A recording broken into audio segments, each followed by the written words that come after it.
San Marco ഗ്രാമത്തിലാണ് ഞാനിപ്പോൾ വന്നു നിൽക്കുക. ജിയോവന്നി റൊത്തോന്ത എന്ന ആശ്രമം ഇവിടെയാണ്. എന്താണ് ഈ ആശ്രമത്തിൻ്റെ പ്രത്യേകത? പാദ്രെ പിയോ സന്യാസിയായി ജീവിച്ച ഇടമാണിത്. ഇനി ആ ഗ്രാമത്തിലേക്കൊന്ന് നോക്കുക.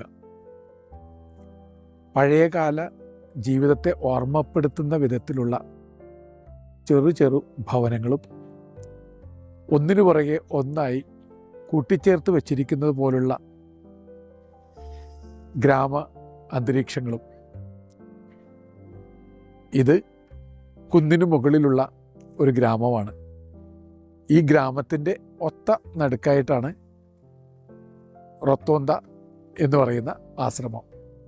ഈ ആശ്രമത്തിലാണ് ഫ്രാൻസിസ്കോ എന്ന പേരുള്ള പാദ്രെ പിയോ വന്നു ചേരുന്നത് 15ാമത്തെ വയസ്സിൽ.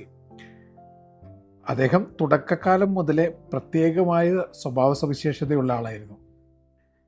കപ്പൂച്ചിൻകാരുടെ കടുകട്ടിയായ നിയമങ്ങളൊക്കെ അനുസരിക്കുന്നതിൽ വളരെ സന്തോഷം, സദാ പ്രസരിപ്പ്, ഉന്മേഷം, ഓടി നടന്ന് മറ്റുള്ളവരെ സഹായിക്കുന്നതിൽ വലിയ ആനന്ദം കണ്ടെത്തുന്ന പ്രകൃതം.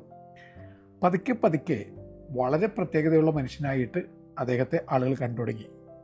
അച്ഛനായതിനു ശേഷം അദ്ദേഹത്തെ പാദ്രെ പിയോ എന്ന് വിളിക്കാൻ കാരണം എന്താണ്? പിയോ എന്ന ഇറ്റാലിയൻ പദത്തിൻ്റെ അർത്ഥം വിശുദ്ധൻ, ഭക്തൻ എന്നാണ്. അപ്പോൾ അദ്ദേഹം വിശുദ്ധനായ ഭക്തനായ അച്ഛൻ തന്നെയായിരുന്നു. പിന്നെ പതുക്കെ പതുക്കെ വളരെ അതിസ്വാഭാവികമായ കാര്യങ്ങളിൽ അദ്ദേഹത്തിന് ശ്രദ്ധ വന്നു തുടങ്ങി. അദ്ദേഹത്തിന് ഒരേ സമയം രണ്ടിടങ്ങളിൽ പ്രത്യക്ഷപ്പെടാനുള്ള കഴിവുണ്ടായിരുന്നു. ബൈലൊക്കേഷൻ എന്ന് നമ്മളതിനെ വിളിക്കും. പിന്നെ അന്തരീക്ഷത്തിൽ ഉയർന്നു പോകുന്ന കഴിവ്, ലെവിറ്റേഷൻ എന്നതിനെ വിളിക്കും. ആളുകളുടെ ഹൃദയം കാണാനും ചിന്ത മനസ്സിലാക്കാനുള്ള കഴിവ്.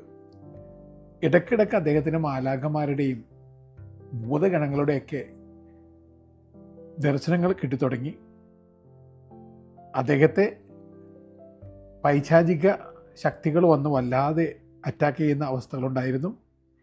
പിന്നീട് ഇതിൻ്റെയൊക്കെ പരിസമാപ്തി എന്ന മട്ടിൽ സ്റ്റിഗ്മാറ്റ, പഞ്ചക്ഷതങ്ങൾ അദ്ദേഹത്തിന് ലഭിക്കുന്നു. അത് 50 വർഷക്കാലം മരിക്കുന്നവരെ അദ്ദേഹത്തോടൊപ്പം ഉണ്ടായിരുന്നു. വത്തിക്കാൻ നിയോഗിച്ച ഡോക്ടർമാരുടെ സംഘം വിദഗ്ധ പരിശോധനകളൊക്കെ നടത്തിയിട്ട് മനസ്സിലാക്കിയത് അദ്ദേഹത്തിൻ്റെ ഈ മുറിവ് വലുതാവുകയോ ചീഞ്ഞഴിഞ്ഞ് ദുർഗന്ധം വരുത്തുകയോ ഒന്നുമില്ല. ഒരു കാശുരൂപത്തിൻ്റെ വലിപ്പത്തിൽ അതങ്ങനെ നിൽക്കുകയാണ്. മാത്രമല്ല, പലപ്പോഴും പുഷ്പത്തിൻ്റെ സുഗന്ധം പരത്തുന്ന ഒരു വല്ലാതെ അത്ഭുതപ്പെടുന്ന അവസ്ഥവും